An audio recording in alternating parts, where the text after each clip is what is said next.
Hi, Sue Skirvin here, and today we're going to make a personal pan pizza in our MicroPro Grill. So here's what we're going to be using is our MicroPro Grill that is a product Tupperware has had now for a few years that's all metal lined, but because there's more silicone all around it and on the cover as well, the metal is not going to affect the microwave and have the arcing happening, but what it will do is it will protect the food. So the microwaves do not touch your food at all.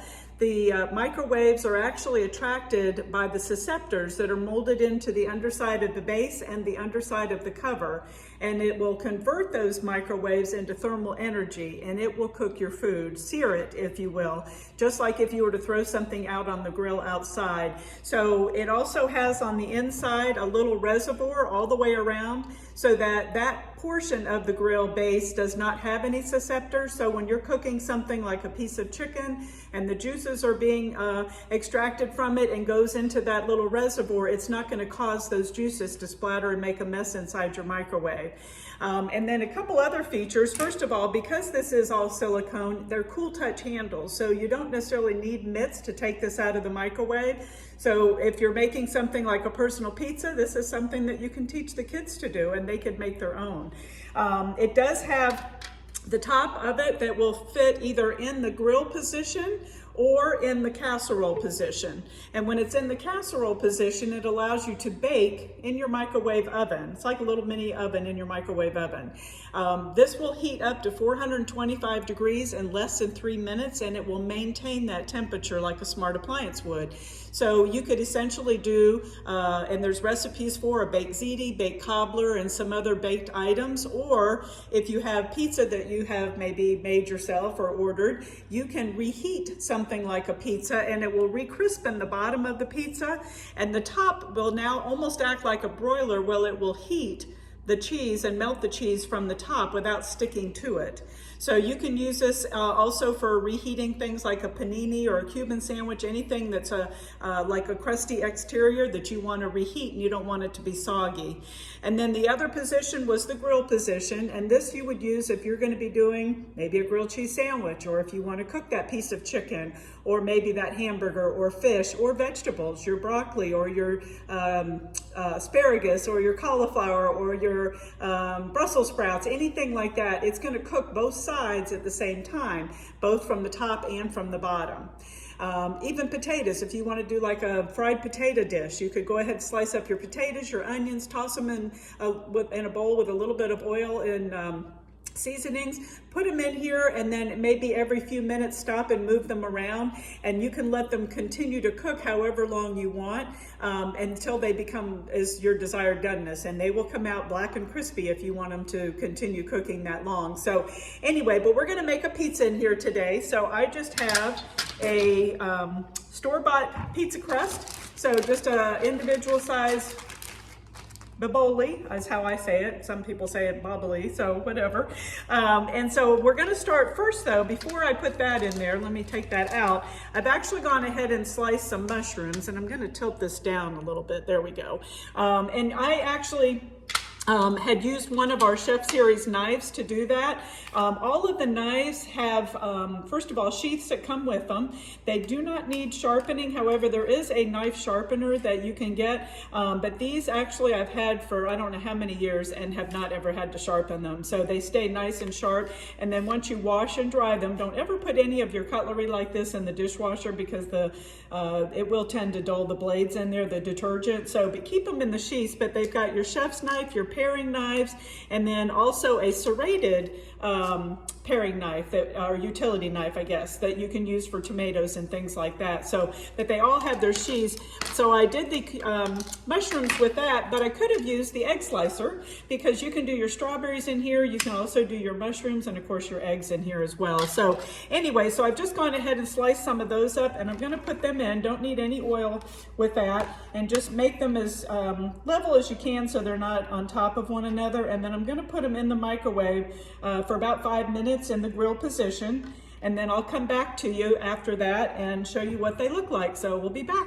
Okay, so we're back, and so we have our grill and our mushrooms and a couple of them sticking on the top there. So I am gonna set that down, and use one of our KP tools. All of the utensils that you use in your grill, you want to make sure that they are non-metal. That is one of the things that'll void the warranty on your grill, is anything metal. So not even taking a fork to flip the piece of chicken, if that's what you have in there.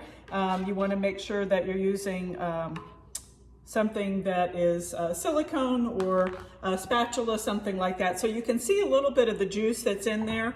I am just going to take a towel and just wipe that out because we're going to put our crust in there now, and I don't want it to get soggy. So I'm just going to wipe out that excess juice and now add in our crust.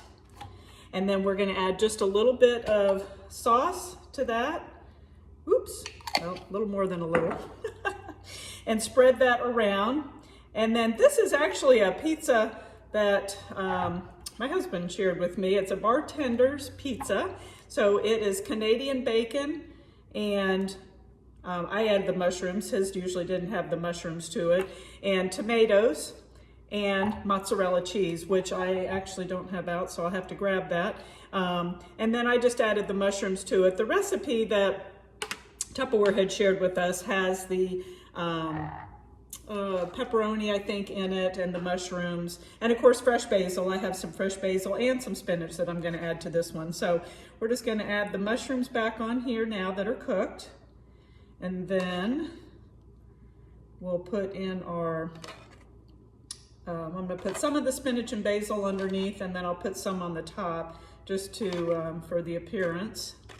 And then we're going to have our, let's see, I'll go ahead and put a little bit of that in first. So this is spinach and there's basil mixed in with that. And this is actually a flat out colander, which we don't have all the time, but it is out right now as I'm making this video, and it is available right now, but not normally do we have it. And then I'm going to add Canadian bacon. So again, you can pretty much do with whatever toppings you like on your pizzas. And then I'm going to add some, and I did the plum tomatoes because they have less juice. I'm going to slip some under and some on top. Less moisture to them, so the pizza, again, I don't like it real soggy, so I'm going to actually take out some of the membranes even out of here, and the seeds, which tend to create that moisture. And I'll put a few of those on top, and then I'm going to add a little bit, the rest of the spinach and the basil. And then this takes about 10 minutes. And so after I put it in the microwave, I will come back to you with the finished product. But this flat out colander is really cool. So this is one level. You can pop it open. So if you have something that you're, maybe pasta, that you need a larger opening, and then it actually has a rim that you can make it expand out one more level by walking your hands around so that it's fully extended like that. And then to flatten it, it's literally just flatten it all the way down, and then it can go in the dishwasher flat, or because this was just herbs, I'll probably just rinse it and put it in the dishwasher, or rinse it and wash it and rinse it and put it away. So let me grab the cheese real quick. And this was cheese that I actually grated yesterday. This is fresh mozzarella cheese that we have a great master shredder. So next time we get together, I'll show you the grater because we use that every single week. So I have a container twice as big as this one that has grated cheddar cheese in it. So I typically will buy blocks of cheese in 2 to 5 pound blocks, and don't ever buy bagged cheese. I'm not telling you not to ever buy them, but I don't ever buy them anymore because it tastes so much better when you grate your own, and it melts so much better also than the bagged cheese because it has the preservatives in it. And honestly, I'm just going to put the rest of it on here. What the heck? There's probably a little cheddar. You can see it in there because yesterday when I grated the mozzarella, I actually grated some cheddar also. So there was some on the cone. So that is it. And it's going to go in the microwave for about 10 minutes. I am going to do it in the the casserole position, which is probably touching it because I made it real high, for 10 minutes, and then I'll come back and show it to you. Before the timer goes off, I think we have about 3 minutes left. I wanted to share with you another one of my favorite products, and it is actually what I had the spinach in. And when I do have a lot of extra herbs, I'll go ahead and cut them and I'll put them in here as well. So what I have in here this time though is spinach in this one and romaine in that bottom one, but these are called Fridge Smart containers, and these all have a chart on the front that tells you, based on what you're putting in the container, whether you should have the vent all the way open, partially open, or all the way closed. And the vent is on the top, and it will coincide with the column. So this column on this end in the mirror image is the circle that's totally open, and those are our heavy breathers. So your broccoli, your spinach, your artichokes, your corn all need a lot of oxygen in and out of the container to maximize its life. So the vent would be all the way to that side because it coordinates with that column. That middle column is a totally solid circle up there at the top. And that means they don't need any oxygen in and out of the container to maximize their freshness, but they do need to be up off of the bottom of the container. So that's the configuration there that elevates everything. It doesn't sit in its own juices. So that's all of your fresh cut fruits, your blueberries, your strawberries, your cantaloupes, your watermelons, anything that is like that. Celery and carrots are also in that same category because they, again, don't need any oxygen exchange. So they're in that category. And then this far column, the circle up there at the top is half open and half shaded. So those are the moderate breathers. They do need a little bit of oxygen in and out of the container to maximize their life. And all of your lettuces are in there. So your red leaf, your green leaf, your romaine, your iceberg, all of your lettuces are in that category. Also green onions are in that category. So I typically, in my romaine container, will have my green onions also, because I always put green onions on our salad when we make a salad. So, but I've started doing something new with my green onion, so you'll have to come back next time and I'll tell you what that is. So this one just has the romaine, and I buy most all of our produce at Sam's Club because I can buy in bulk down there, and I save less trips back and forth to the store, and I can keep it for several weeks. My spinach, I buy that, and it usually is in a container like this, but this is all I have left until I replenish, and then it will go into on this size. But this will last me for, again, several weeks until I use it up, and I usually use it up before that several weeks is up.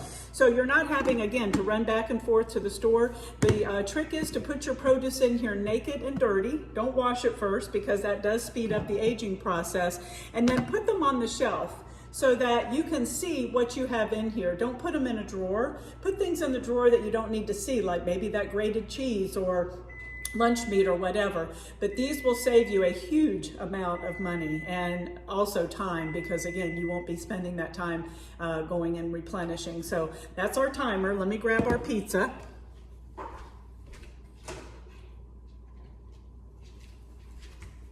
Okay. So I am going to tilt this back down so that you can see that. Actually, let's see, let me position it over here so you can see my cutting board. And I am going to go ahead and, oops, lost some of my cheese there. I didn't even realize that. I knew it was stuck there. And slip this out and put it on. Can you hear that sizzling? Actually, I think I lost a lot of cheese now that I look at the thing here. Let me flip this over. Oh goodness, yeah, I did. So I piled it a little high, but that's okay, because you know what? I'm gonna make sure I have my little meats there though. I did pile it too high, and so even though I did it in the casserole, or the casserole position, it's still stuck, but normally I wouldn't put as much meat and things on there as I did on this one, but that is that. Let me grab the pizza cutter, which I know we don't have this right now, but I wish we did. And I have the cutting board.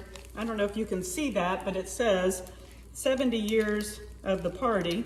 And Tupperware is actually celebrating 75 years this year.